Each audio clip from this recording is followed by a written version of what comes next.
Friends, ഇന്ന് ഞാൻ ഉണ്ടാക്കാൻ പോകുന്നത് പെരി പെരി ചിക്കൻ ചീസ് ബോളാണ്. അതിന് ഞാൻ 500 ഗ്രാം ബോൺലെസ് ചിക്കനാണ് എടുത്തിട്ടുള്ളത്. അങ്ങനെ നമുക്കിത് ഉണ്ടാക്കുന്നത് എങ്ങനെയെന്ന് നോക്കാം. അങ്ങനെ ഒരു പാൻ ആദ്യം വെച്ചിട്ടുണ്ട്. ചൂടായി വരുമ്പോൾ എണ്ണ ഒഴിച്ച് അതിലേക്ക് 2 സവാള നല്ലയിൽ വഴറ്റിയെടുക്കാം. 2 മീഡിയം സവാള ചെറുതായി കട്ട് ചെയ്തതാണ്. ഇനി ഈ ബോൺലെസ് ചിക്കനിലേക്ക് മുളക് പൊടിയും 1 ടീസ്പൂൺ മുളക് പൊടിയും ചില്ലി ഫ്ലെക്സ്, ഇഞ്ചി വെളുത്തുള്ളി പേസ്റ്റ്, ഓറിഗാനോ ചേർത്ത് നല്ലപോലെ കുഴച്ചത് ഈ ഉള്ളിയൊക്കെ കാഞ്ഞ് വരുമ്പോൾ അതിലേക്ക് ഇട്ട് കൊടുക്കാം. അങ്ങനെ അത് നല്ലപോലെ വേവിച്ചെടുത്ത് പൊടിഞ്ഞ് വരുന്ന പാകത്തിലായി കിട്ടണം. അങ്ങനെ നല്ലപോലെ പൊടിഞ്ഞിട്ടുണ്ട്. ഒരു പാത്രത്തിലേക്ക് മാറ്റിയിട്ടുണ്ട്. ഇനി ഇതിലേക്ക് 2 ടീസ്പൂൺ വൈറ്റ് പെപ്പറും ചാട്ട് മസാലയും ചേർക്കുന്നുണ്ട്. ഇനി ഇതിലേക്ക് ചേർക്കുന്നത് മല്ലിയില, 2 പൊട്ടാറ്റോ പുഴുങ്ങിയതും ഉടച്ച് ചേർക്കുന്നുണ്ട്. അങ്ങനെ നല്ലപോലെ കുഴച്ചെടുക്കുക. ഇനി ഇതിലേക്ക് മല്ലിയില, മോസറല്ല ചീസ്, ചില്ലി ഫ്ലെക്സ് എന്നിവയൊക്കെ ചേർത്ത് നല്ലപോലെ കുഴച്ചെടുക്കണം. അങ്ങനെ ഇതാ മല്ലിയിലയും ചേർക്കുന്നുണ്ട്.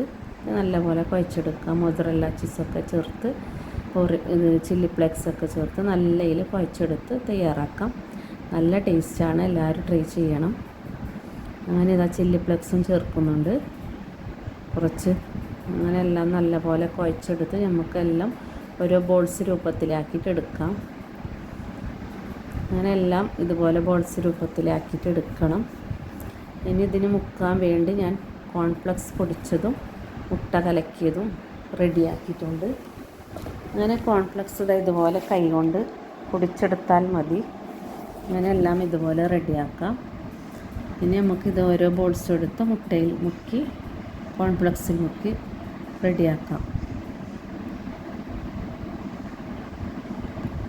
വൈകുന്നേരം ചായക്കൊക്കെ കൂട്ടാൻ പറ്റിയ നല്ലൊരു സ്നാക്സാണ്. അങ്ങനെ ഇതെല്ലാം ഇതുപോലെ റെഡിയാക്കിയിട്ട് എടുക്കുന്നുണ്ട്. അങ്ങനെ എണ്ണ ചൂടായി വരാൻ വേണ്ടി നമുക്കൊരു പാത്രം വെക്കാം. പാത്രം വെച്ചിട്ടുണ്ട്. എണ്ണ ചൂടായി വരുമ്പോൾ അതിലേക്കിട്ട് നല്ലപോലെ പൊരിച്ചെടുത്ത് റെഡിയാക്കുക. അതായത് എല്ലാം ഇതുപോലെ ആക്കിയിട്ടുണ്ട്. നമുക്ക് ഫ്രിഡ്ജിൽ സ്റ്റോറേജ് ചെയ്ത് വെക്കാനും നല്ലതാണ്. സിബിലൊക്കെ ഇതുപോലെ ഞാൻ കുറച്ച് ഇങ്ങനെ മാറ്റി വെച്ചിട്ടുണ്ട്. ഫ്രീസറിൽ വെച്ച് ആവശ്യത്തിനെടുത്ത് പൊരിക്കാനും നല്ലതാണ്. നമുക്ക് ആവശ്യത്തിനെടുത്ത് പൊരിക്കാം. അങ്ങനെ ഇത് ഞാൻ കുറച്ചടവ് മാറ്റി വെച്ചിട്ടുണ്ട്. അങ്ങനെ ഒരു പാത്രം വെച്ച് ചൂടായി വരുമ്പോൾ എണ്ണ ഒഴിച്ച് നല്ലയിൽ ചൂടായിട്ടുണ്ട്. എണ്ണ കുറച്ച് മതി, നല്ലോണം എണ്ണയിൽ പൊരിക്കേണ്ട ആവശ്യമില്ല. അങ്ങനെ എണ്ണയിലിട്ട് നല്ല പോലെ പൊരിച്ചെടുക്കാം. തീ നല്ലോണം കൂട്ടി വെക്കരുത്, ഒരു മീഡിയം ഫ്ലെയിമാക്കി വെച്ച് നല്ലയിൽ പൊരിച്ചെടുത്താൽ മതി. അങ്ങനെ എല്ലാം ഇതുപോലെ ഇട്ട് മറ്റേ ഭാഗവും മറിച്ചിട്ട് വേവിച്ചെടുക്കാം. അപ്പോൾ നമ്മുടെ ചിക്കൻ ചീസ് ബോൾ നല്ലയിൽ റെഡി ആയിട്ടുണ്ട്. പെരി പെരി ചിക്കൻ ചീസ് ബോളാണ്. നല്ല ടേസ്റ്റാണ്. അപ്പോൾ എൻ്റെ ഈ വീഡിയോ കണ്ട് ഇഷ്ടപ്പെട്ടാൽ ലൈക്ക് ചെയ്യുക, ഷെയർ ചെയ്യുക, സബ്സ്ക്രൈബ് ചെയ്യാത്തവരുണ്ടെങ്കിൽ ചെയ്യണം. ഫീഡ്ബാക്ക് അറിയിക്കണം. എല്ലാവരും ട്രൈ ചെയ്ത് നോക്കണം. അങ്ങനെ നമുക്കിതൊരു പാത്രത്തിലേക്ക് മാറ്റാം. പിന്നെ മൈനസോ കച്ചപ്പോ അങ്ങനെ എന്ത് ചേർത്ത് നമുക്ക് കഴിച്ച് നോക്കാം. അപ്പോൾ എല്ലാവരും ട്രൈ ചെയ്യണം. അങ്ങനെ പുതിയ വീഡിയോയുമായി പുതിയ റെസിപ്പിയായി ഞാൻ വീണ്ടും വരാം. Thank you.